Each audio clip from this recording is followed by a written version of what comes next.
대해서 알고 이 말하라는 나는 사실 거기에 적합한 사람이 아닌데 나를 말하자면 현대에서 사실은 뭐 1세대도 아니고 2세대 한 3세대나 2.5, 3세대에 네. 속하는 사람이라 명예회장님 측근에서 이렇게 모시고 경영을 하는 사람이 아니기 때문에 아니 저희들도 이제 그게 없어요.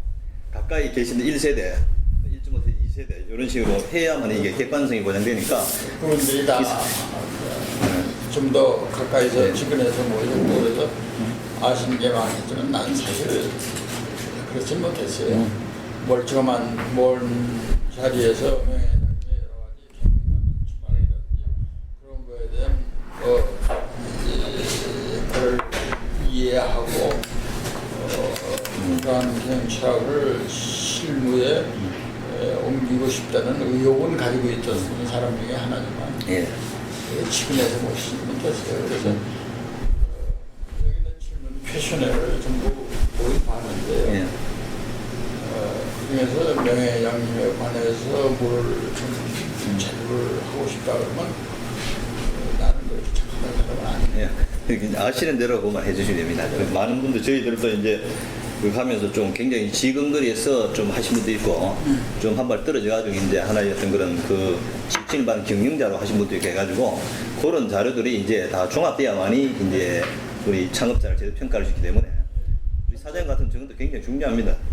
그런 측면에서는. 그렇게 생각하신다면 제가 그동안에 뭐 시장까지 하고 그랬으니까 네. 거기에 대해서 뭐좀 일부 내가 필요할 수 있는 예. 의견이 있을 수는 예. 그 해당되는 부분만 말씀해 제가 질문하더라도 해당되지 않으면 뭐 그거는 뭐 잘 모른다 이렇게 말씀해 주시면 됩니다. 또 이렇게 대단하게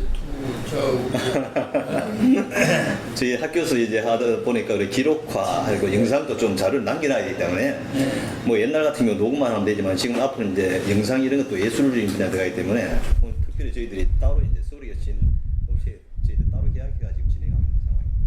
그동안에 회장님에 관한 자료는 많이 나왔잖아요, 그죠? 최근에는 굉장히 많이 나왔는데 실질적으로 이렇게 같이 경험한 분들 직접 구술을 이런 것들은 거의 없거든요. 제가 앞으로 뭐 최근에 이제 어떤 이 땅에 태어나 자선을 바탕해가지고 그분이 어떤 그런 주관성이 들어가지고 이거 만들어내다 보니까 이제는 앞으로 조금 같이 견본했던 분 직접 어떤 육성 어떤 그런 이 자료들 굉장히 소중하다 생각에 저희들이 이제 남기는 거죠. 지금 처음부터 돌아가신 지도 이제 11년이 지나고 그건 최근 많이 나와있지만은 이제 같이 했던 분들이 다 이제 뭐 돌아가시나 본데 이런 자료를 보고 나면 굉장히 힘들어지거든요. 그런데 현대가 좀 취약해요. 예, 그런 부분에서. 현대가 많이 취약해. 뭐 자료 정리라든가. 자료 정리라든지 이런 것도 잘 안 돼 있고, 예. 예를 들면 사업도 인간한 사업이 없고, 그냥 검사하고 예. 이런 그거밖에 없었지. 하나의 그 어떤 뭘 상징적으로 남긴다든지 예. 그런 거에 대해서 이제 잘못했다는 생각을 해야 돼요. 하여튼 오늘 이 귀한 시간 내주셔서 굉장히 감사를 드립니다. 아이고, 그런다고 생각하면 어떤 우리 구슬 어떻게 해야 되는지 이게 참 제가 카메라 앞에 서니까 그냥 편하게 해주시면 됩니다. 예. 그래서 어떤 구술과 정리 편을 위해서 우리 이제 구술자, 지금 면담자, 우리 창업자, 명예회장 창업자 이런 용어를 정리해가지고 좀 진행하도록 일단 그렇게 하겠습니다. 먼저 이제 구술자의 개인생애에서 좀 여쭤보도록 하겠습니다. 구술자 유년 시절에 대해서 좀 말씀해 주시겠습니까? 생년월일부터 해가지고 뭐 고향이라든가 가족관계 이런 것을 좀 간략히 말씀해 주십시오. 전 뭐 해방 전에 태어났어요. 예. 43년 10월 4일이니까 해방 맞기 2년 전이죠. 사실은 전 그 개성에서 태어났어요. 예. 지금은 북한에 예. 소속돼 있죠.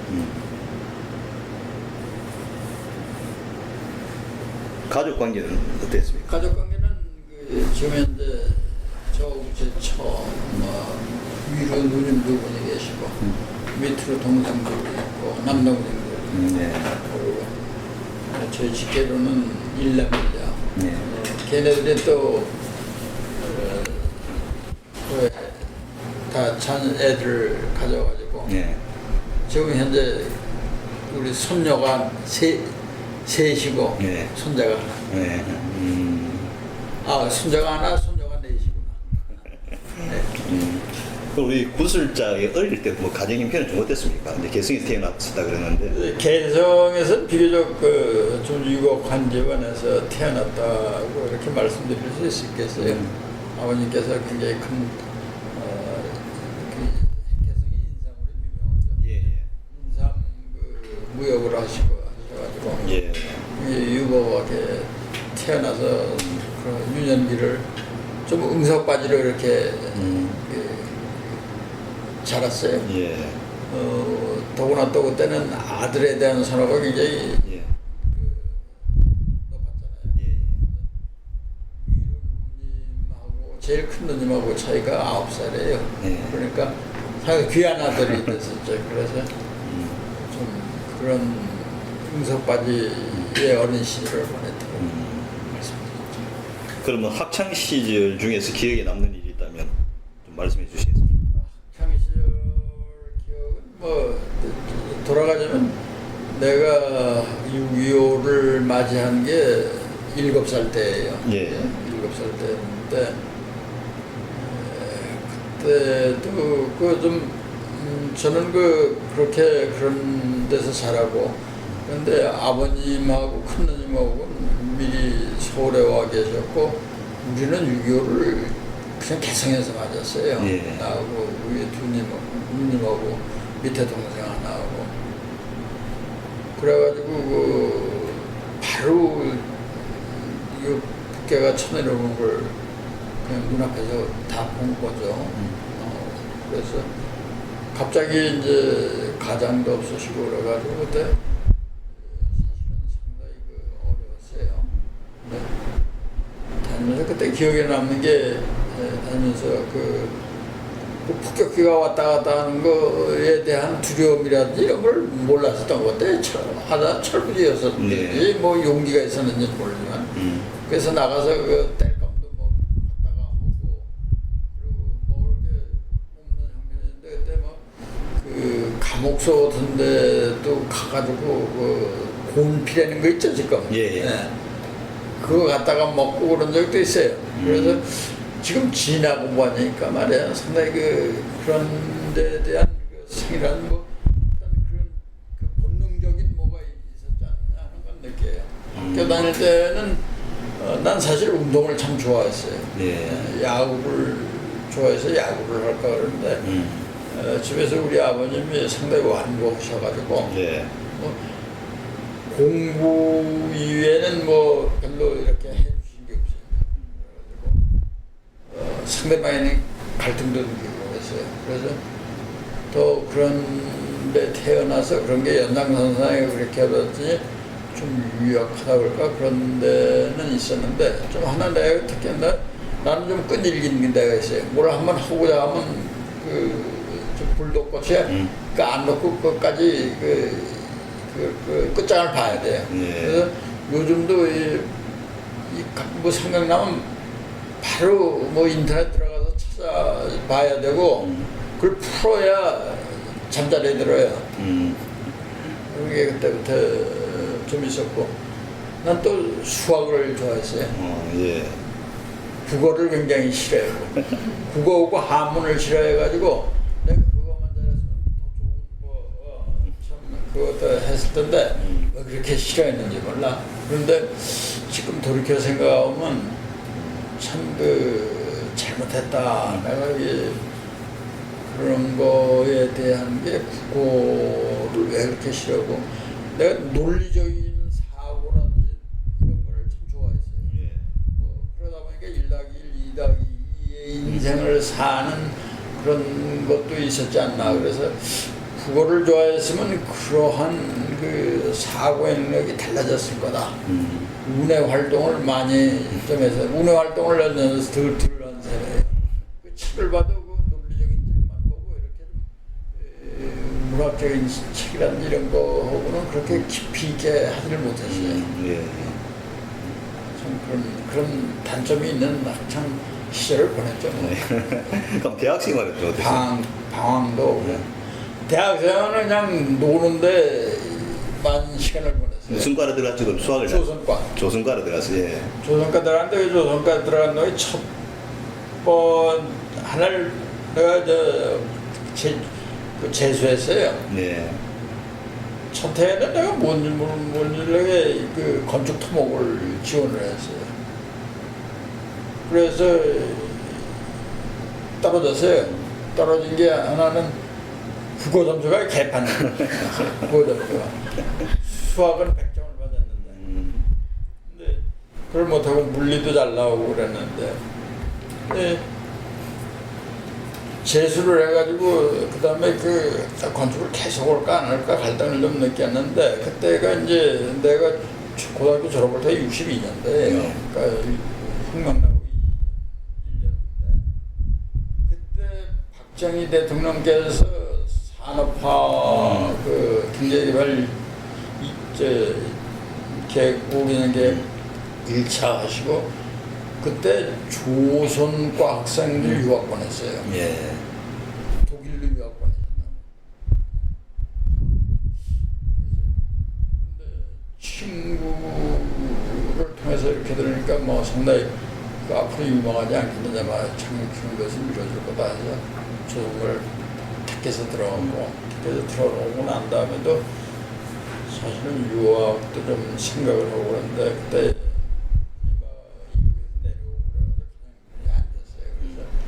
유학 가고 일을 상편을 못하고 내가 뭐 공부를 잘해서 장학금 받기도 어렵고 애를 막 실컷 놀고 한번 대학 생활을 나름대로 이제 그 스트레스도 해서 보내자 그래가지고 2년 보내고 군대 갔어요. 그래서 난 그때부터 그랬어요. 대학 생활을 하면서 내가 군대를 가는 이유 중에 내가 마음을 품고 있었던 건 내가 그 엔지니어로서 내가 이게 넓게 봐가지고 그 마케팅이나 영업이나 뭐 이런 경영 매니지먼트 생각을 했어요. 그래서 내 공부 그 자체는 별로 큰 흥미를 못 느꼈어요. 대학 시절을 보냈죠. 우리가 예. 너무 장황하게. 아닙니다. 꼭 필요한 말씀만 다 하셨습니다. 그 구술자가 살아온 시대에 대한 생각은 좀 어떤지 여쭤보고 싶은데요. 왜냐 그러면 그 뭐 해방, 한국 전쟁, 뭐 4.19, 5.16 또 그 이후에 어떤 격동의 시대를 살아오셨는데 그런 시대의 생각은 어떻습니까? 격동의 시대만은 틀림이 없어요. 해방이 됐고 그다음에 6.25를 받았고 또 5.16 군사혁명이 나오고 4.19 혁명이 거쳤고 뭐 12.12 사태도 나오고 12.6 사태도 나오고 내가 또 학교 갈 때마다 또 달라졌어요. 수능 시험이라는 게 내가 학교 들어갈 때 생겼어요. 그리고 고등학교 들어갈 때 무시험 제도가 생겼고 그리고 대학교 들어갈 때 무슨 수능 시험을 전국적으로 쳤고 그다음에 체육 실기 시험도 해가지고 이것도 상당히 시험에 차이를 줬고 내가 보면 지금은 좀 내가 조금 나은데 참 허약한 체질이었어요. 그것들의 점수를 못 따는 것 중에 하나였다고. 그러한 교육도 해놓고 여러 가지 시대적 환경이 바뀌었는데 지금 생각하면 참 조금 후회스러운 것도 있어요. 학창 시절 또 보람 있고 알차게 보낼 수 있는 것도 있을 길도 있었다는 생각. 두 번째는 5.16 이후에 박정희 대통령의 그런 여러 가지 정책에 대해서 데모도 오고 그랬잖아요. 많이 우리 대학생들을 한다. 그때 경부고속도로 또 하는데 민주화니 뭐냐 했는데 지금 돌이켜 생각하면 참 세상 보는 걸 왜 그렇게 좋게 말해 이렇게 봤는지 그리고 외국이라는 데 대해서 몰랐기 때문에 세상이 어떻게 돌아가는 거에 대한 걸 몰랐기 때문에 참 바보 같은 짓을 했단 말이야. 그런 그 참 우리 반만 년의 말이야 역사에 참 그런 위대한 우리의 영웅을 맞이했는데도 말이야 가치를 모르고 말이야 협의하는데 시간을 벌었다는 것에 대해서 후회스러운 일이 많아요. 그럼 우리 구스자의 어떤 그런 뭐 가치관 또는 삶의 좌우명 같은 건 있습니까? 글쎄요, 가치관이라든지 뭐 이런 거에 대해서는 난 항상 주장하고 이게 이 사람 살면서 말이에요. 난 뭐 이렇게 어떻게 어떤 예를 들면 이 컨셉이라든지 어떤 한두 마디에 이런 정의를 하는 것 자체에 대해서는 별로 그렇게 답답하게 생각하지 않아요. 네.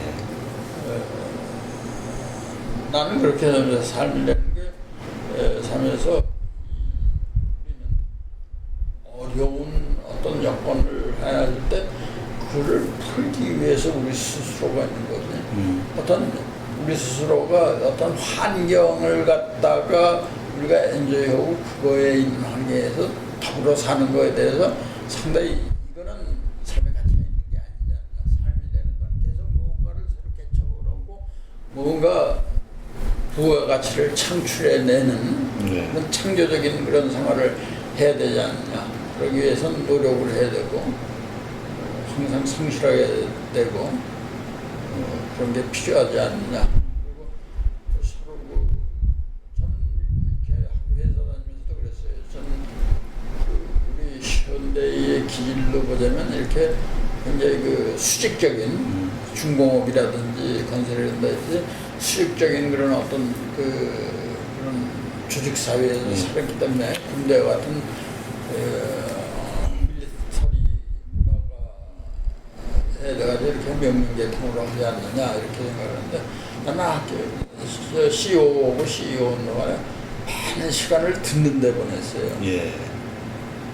그 듣는 데는 거에 대한 가치가 말을 잘한다는 거는 잘 듣는 겁니다. 예. 그게 사람의 기본이고 남을 의사를 충분히 들어줄 수 있는 거 그거 굉장히 쉬운 일은 아니다 하는 걸 느끼면서 그걸 몸에서 실천을 좀 해보려고 애를 쓰는 사람이에요. 예. 그럼 구스자 취미 생활을 뭐 젊은 시부터 꾸준히 해오고 있다든가 뭐 건강을 위해서 특별히 하고 있는 것은 무엇입니까?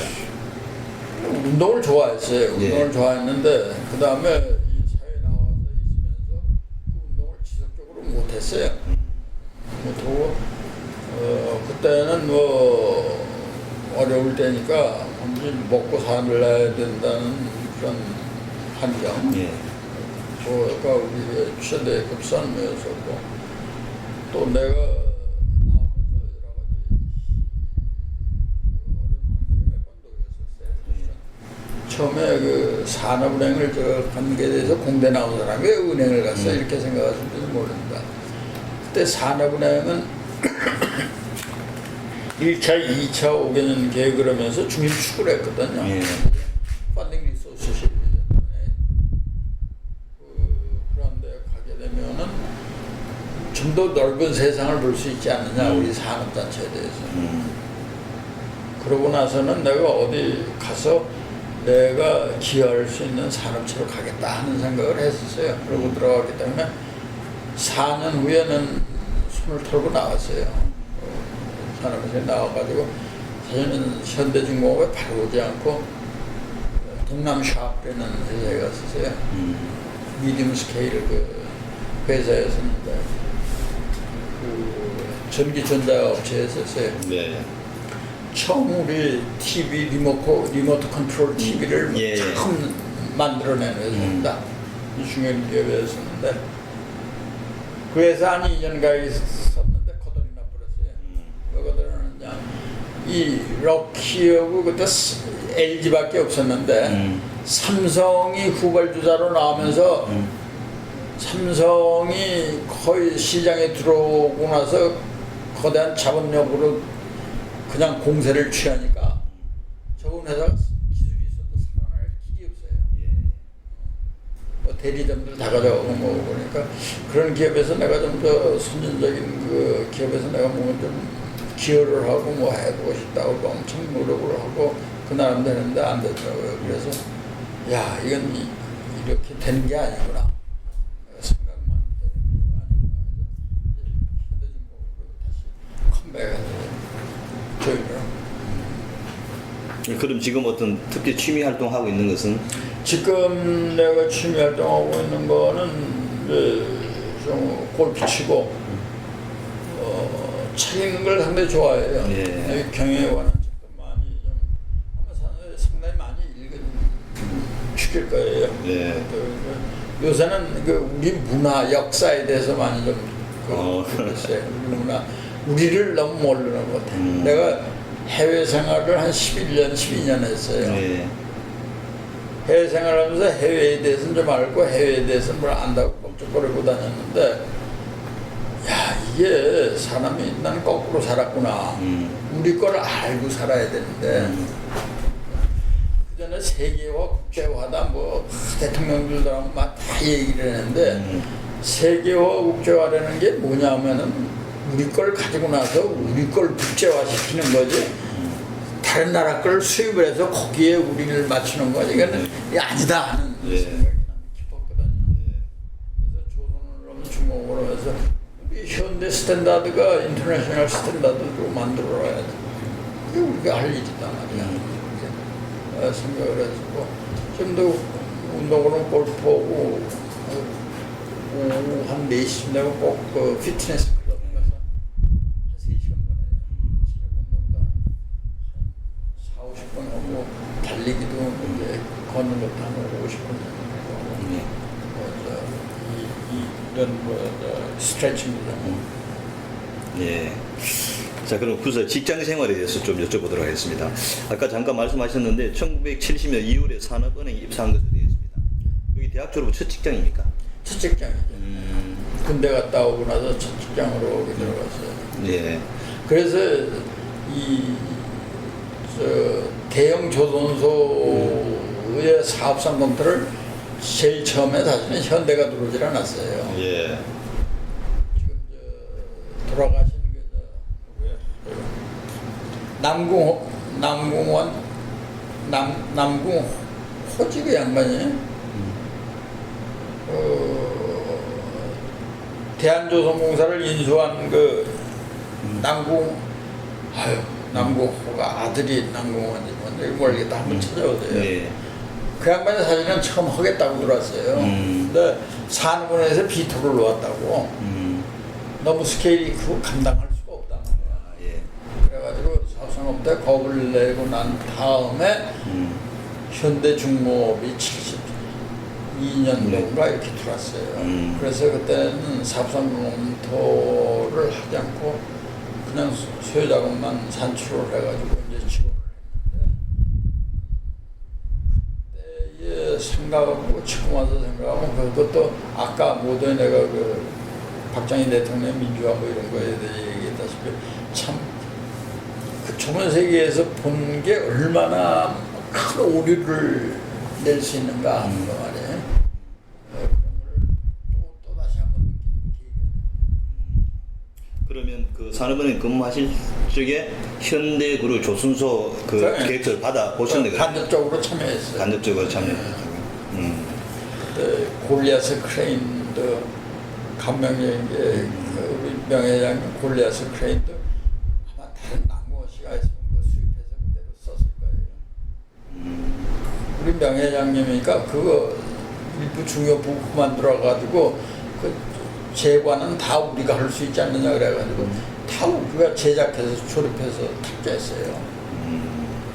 그러면 아까 좀 그 산업은 근무하실 때 이제 그 현대 조선소를 만들겠다고 설립 찬스를 넣었을 때 그 대한조선공사는 이제 거부를 했다 아닙니까? 그렇죠. 그러면 현대조선소는 여러 가지 그 당시에 대한조선공사는 현대조선보다 훨씬 더 어린 기술력을 갖고 있었지 않습니까? 네. 근데 불구하고 현대조선소를 바로 승한 이유는 뭐라고 생각하십니까? 그때의 그 분위기는 내가 그런 어떤 위에서의 그런 거는 그때 실무자였으니까 예. 모르고 조선을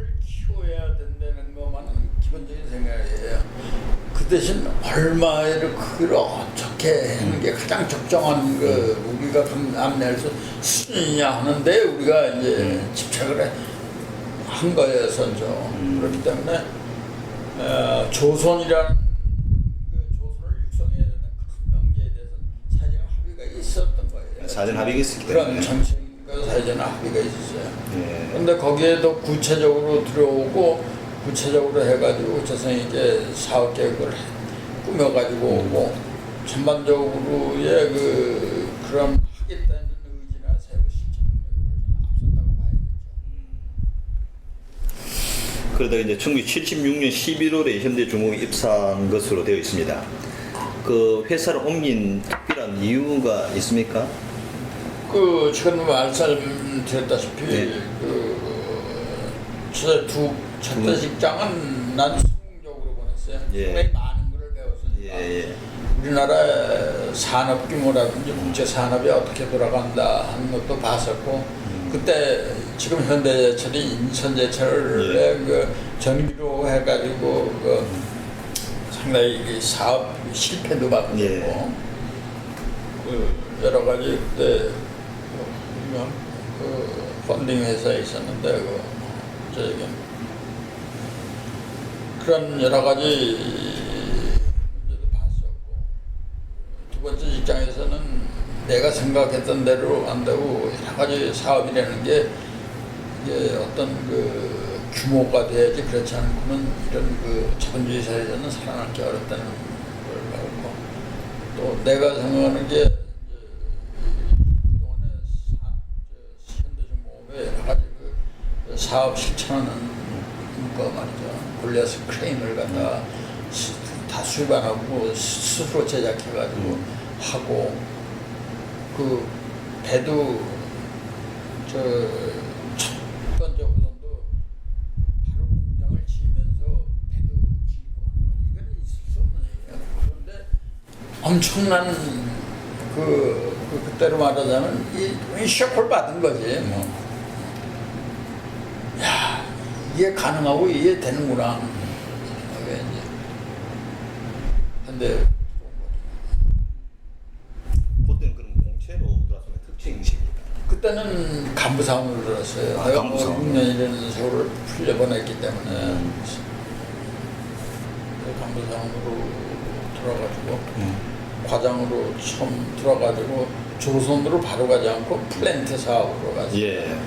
왜냐하면 그때 또 여천 여수 화학단지를 우리나라가 예. 그 계획하고 실천할 때예요. 그래서 처음으로 도요 엔지니어링을 맡았고 예.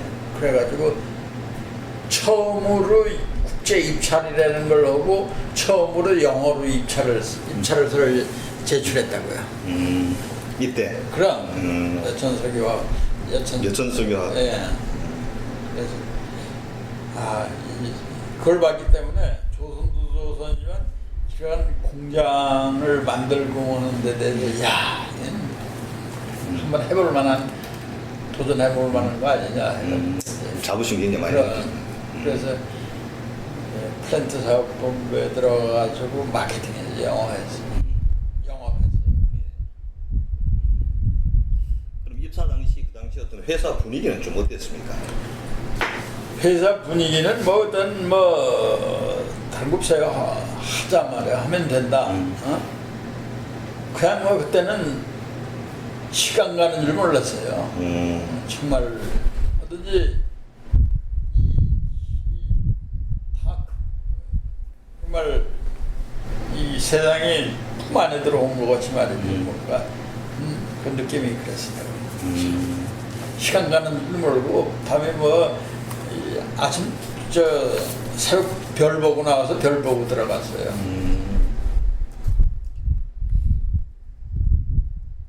그러면 이제 입사해서 제일 먼저 배치받은 것이 프렌트 사업부. 그 조선 쪽으로는 가지 않고 계속 프렌트 사업부에 몇 년 근무했습니까? 플랜트 사업부에 2년 근무고 78년도에 뱅콕으로. 예, 그렇게 넘어가겠죠. 예. 뱅콕 지사에 나가게 된 동기는 거기서 이제 세멘트 공장을 하겠다고 그랬어요. 근데 내가 그 세멘트 플랜트의 프로젝트 매니저를 했다고요. 그래서 그걸 계속 추진해가면서 이제 하다가 현대종합상사가 탄생을 하고 이제 그때 그 인터내셔널 네트워크를 글로벌 네트워크를 나갈 때 뱅콕 지사가 설립됐어요. 그래서 예. 지점장으로 나가면서 플랜트 거기서 그 시멘트 플랜트를 계속 내가 했죠. 그러면 창업자의 첫 만남은 어떻게 이루어졌습니까? 창업자와 첫 만남은 사실 뭐 그때 이제 연초문 명예회장님이 전 서울에 있는 간부 사원들을 모아서 이제 훈시를 하셨어요. 그 신년 교회 같은 거. 그때 이제 명예회장님을 이제 멀찍이면서 뵙고 그분의 말씀 같은 거에 대해서 상당히 감명을 받았고, 그리고 개인적으로 이렇게 만남의 장이 된 거는 에이시안 게임이 내가 거기서 있다가 어디로 갔냐면 다카로 네. 방글라데시 다카 지사로. 그것도 플랜트 때문에 갔어요. 이제 그 뱅콕 지사를 완전히 파운데이션을 만들어 놓고 다시 뱅콕으로 와서 뱅콕에서도 플랜트를 해서 강원 공장 수출을 하는데 그 우리가 입찰해가지고 성공을 해가지고 플랜트 공장을 세워줬어요. 그래서 거기 철강도 계속 포스코 철강도 수출을 하고 거기서 2년을 해서 파운데이션을 만들어 놓고 그 다음에 bombay로 옮겼어요. 뭄바이. 네. 인도 뭄바이로 82년도 초에 갔어요. 네. 뭄바이는 또 뭐가 있었냐면 그때 ONGC라고 그래가지고 옵쇼어 네. ONGC가 뭐냐면 Oil and Gas Corporation of India예요. 인디아의 석유공사. 네. 거기에 옵쇼 플랫폼 입찰이 많이 나왔어요. 네. 그래서 그걸 담당을 하고자 이제 거기 가서 그거 제가 수주하는데 그 역할을 했고, 그 다음에 그거 하다가 시핑 코퍼레이션 오브 인디아 SCI라는 그 국영 석유 회사가 엄청난 양의 엄청난데 그때로는 15석의 그 뭐랄까 유조선 입찰이 나왔어요. 그래가지고 그것도 제가 담당을 해가지고 입찰에 들어가서 그때가 83년도인데 굉장히 어려울 때예요. 그때 완전히 그 선박 조선 마케트가 콜lap스가 됐을 때예요. 그니 뭐 그 15석이라는 거 어마어마한 그때 그 정말 사막의 그 오아시스나 마찬가지죠. 그거 수주를 해서 그때부터 이제 조선에 또 이제 제가 몸담게 된 계기가 된 거예요. 근데 그때 82년도인가 2년도를 알고서 확실히는 알아요. 인도의 저 뉴델리에서 그걸 했다고요. 아이시안 게임. 근데 명회장님이 그때 KO 대한체육회장이어서 YOC 위원이셨지만 그래서 거기 오셨어요. 우리 선산이 온데 가지고 오셨어요. 올림픽 기간 동안에. 그래서 그때 전 본베이 지점장으로 이제 아주 뉴델리 지사가 주변에서 이제 오셨죠. 일주일간 모셨어요. 그리고 그 다음에 뵌건 런던 지사 가서 86년도에 또 한 차례 방문을 해서 뵙고. 그러면 이 공채로 일단 들어올 때 특채로 간부사로 들어올 때 그때 면접은 없었습니까? 네, 면접은 명회장님 면접을 안 했어요. 안 하고 뭐 그것도 아니니까 우리 특별히 이렇게 명회장님이 사원 채우는 데는 상당히 위임을 하셨지. 이렇게 개인적으로 이병철 회장님 같이 뭐 인상을 못 보고 한다는 그런 건 없어요. 그 전에는 있으셨거든요. 예. 초기에는 좀 가르치, 뭐 얼마 안 되니까 네. 직접 하시는 모양이더라고요. 예. 네, 초기에는. 예. 근데 78년도에 이제 방콕 지사장 갈 때는 현대 중국 소속이라는 조선 소속이라는데 그럼 나가서 나가면서 종합상사. 종합상사 소속으로 아 나가면 종합상사 소속으로 했나? 그럼 이 종합상사가 그 무렵 만들어진 거죠? 그렇죠. 예. 만들어지면 그렇게 나가는 거죠. 네. 그럼 종합상사의 의미란 것은 결국 수출을 효율적으로 하기 위한 기금. 그때 이제 상사라는 게 이제 거의 하나의 이 트렌드였었어요. 아, 예. 삼성도 물산이 예, 예. 이거 했었고 LG도 그래서 LG 상사가 있었고 그런고 일본도 그때 이토촌이 뭐 미쯔비시 뭐 해가지고 상사들이 다 역할을 할 때였었어요 그때. 예, 예. 그랬을 때 그리고 술뭐이 하나의 정부의 그 근본적인 큰 정책 중에 하나였으니까 그래가지고 우리 현대도 종합상을 만들어서 수출에 그 시너지 효과를 나도록 하자 그래가지고 만들었던 거죠. 그러면 일단은 그러면 이 상사가 달라지잖아요. 중공업하고 이제 이 종합상사 돼버리면 그때 종합상사 정희영 사장이 정의영 사장이었었죠. 했고요. 사장이 초대 사장이었죠. 사실은 처음에는 누군가 이걸 잊어버렸다.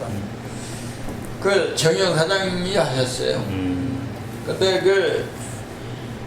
그때의 그 종합상사에 이제 간부사원들 많이 하고 그때 공채를 많이 했어요. 대대적인 채용을 많이 했어요. 그때 들어왔다가 탈락한 사람 상당히 많았어요. 이 현대 그러니까 밖에서 이제 보기에는 굉장히 큰 추진력이 강하고 뭐든 막 밀어주고 막 이러는다 그래서 그러니까 회사 들어오면 자기가 뜻하는 거를 모든 걸 다 할 수 있을 줄 알고 들어왔다 가만히 보니까 그게 아니거든 회사가. 응?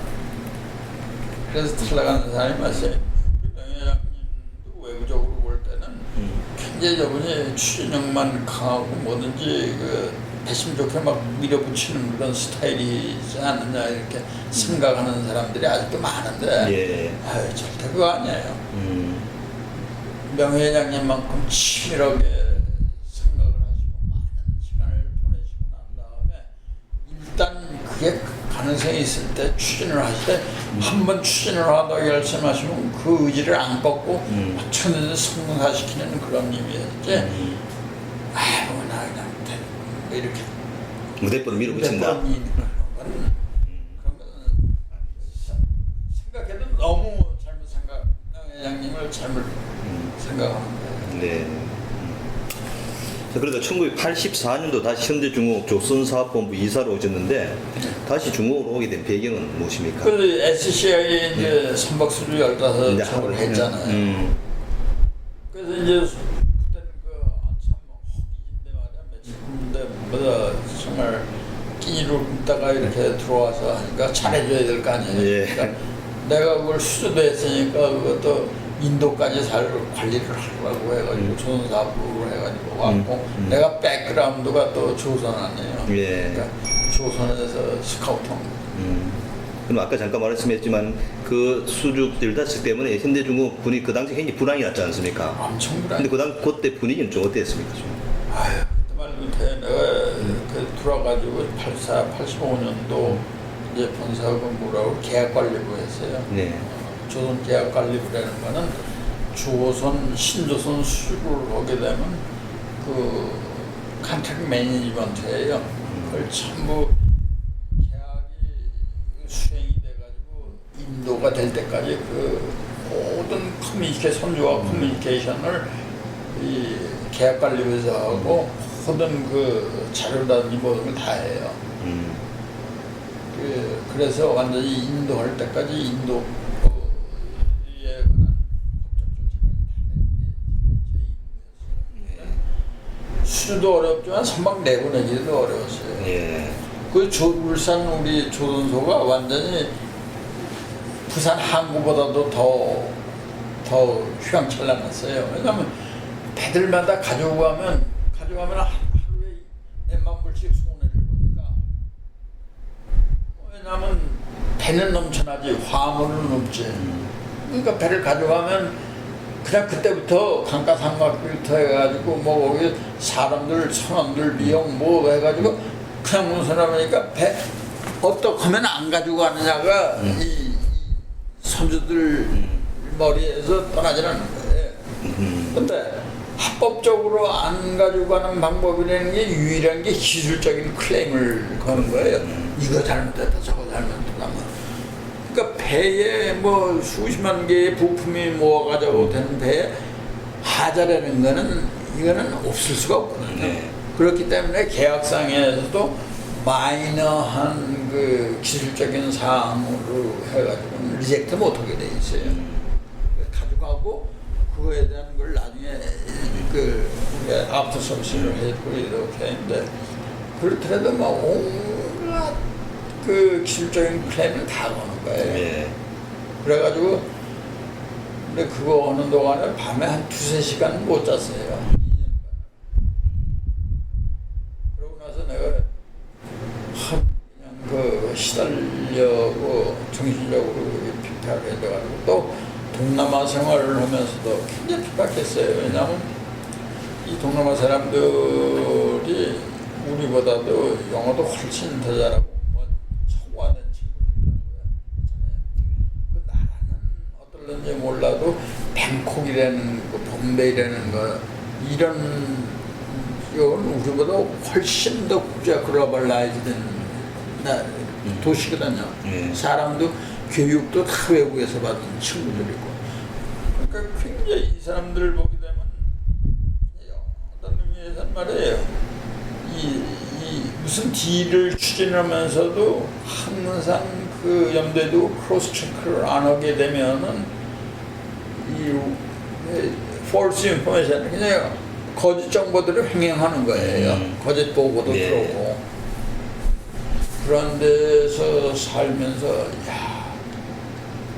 그때도 상당한 많은 그 수습을 하기까지의 그 노력이라는 건 말도 못해요. 그런데 또 본사 들어와가지고 2년간 그러고 나니까 탈진이 돼가지고 급성 간염에 걸려가지고 병원에 갔는데 나보고 그 의사가 당신 이렇게 될 동안에 어떻게 참았느냐고 그러더라고요. 그 뭐 피 검사를 하는데 GPT, BT가 400, 500, 1000까지만 올라갔더라고요. 난 그때까지도 난 간이 뭐 어쩌고 저쩌고에 대해서는 알지도 못했어요. 그러고 나서 한 2-3개월 그거는 뭐 치료제도 없어요. 가만히 앉아서 그냥 그 고단백질 섭취하면서 자연적 치유되기를 한 1개월 병원에 있었고 2개월 정도 이제 그거 하면서 치유된 그런 일들이 있었어요. 또 그거를 지다가 1986년 4월에 다시 런던 지점장으로 이제 발령을 하는데 이때 발령은 왜 또 런던으로 났습니까? 그때 이제 이준림 회장님, 개수회장님 하실 때 런던 지점장이 그때 들어오고 내가 2년 동안 계약관리부를 또 성공적으로 이렇게 끌어왔고 그래가지고 참 그때 얘기하자면 할 얘기가 너무 많아요. 너무 많아. 그래가지고 이제 런던 지점장이 들어오니까 제가 대타를 나간 거죠. 그래서 거기 가서 선박 이 어려울 때 그때까지도 어려웠어요. 선박 연구 좀 해라 그래서 나가서 구주 전체의 본부장 겸 그럼 그때 그 런던 지점 분위기가 물론 그 전에 이제 주벨 산업항 할 때는 런던 지점이 굉장히 활성화되어 때 아닙니까? 그때는 주벨 산업항하고 뭐해서 그때는 그것만 아니라 조선도 그렇고 처음에 14년도 뭐 이때 처음 들어갔을 때 뭐 거기가 그 우주의 그런 자재조달본부였었어요. 예. 선박부도 거기다 들어오고 선박 엔진 다 거기서 다 들어오고 중동 건설하는 거 거기서 다 들어가고. 네. 근데 80년대 런던 지점의 분위기는 좀 어땠습니까? 그때는 뭐 이제 이 건설을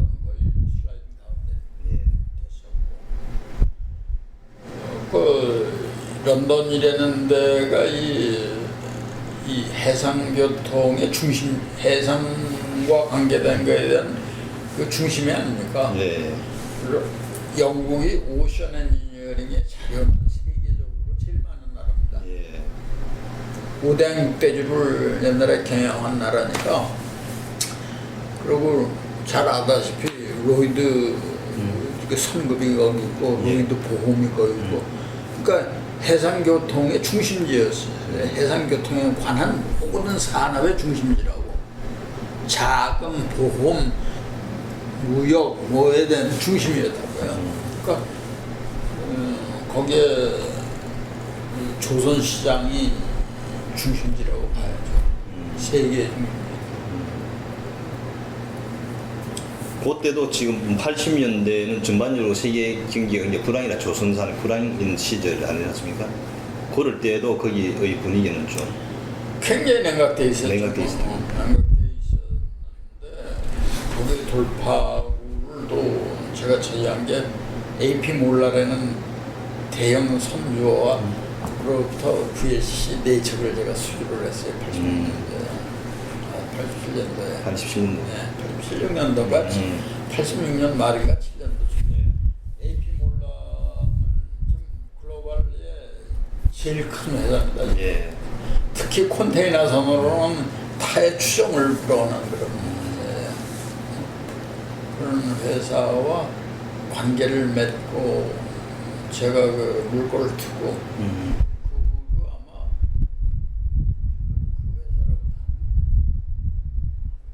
그 회사로부터 백작하게 했을 거예요. 뭐 확실한 데이터는 제가 안 가지고 있습니다. 엄청나게 많은 수주를 했고 어려울 때에 참 고마운 그런 선배였어요. 예. 그럼 그러시다가 1990년 3월에 다시 조선사업본부 영업상무로 이제 자리를 예. 옮겼었네요.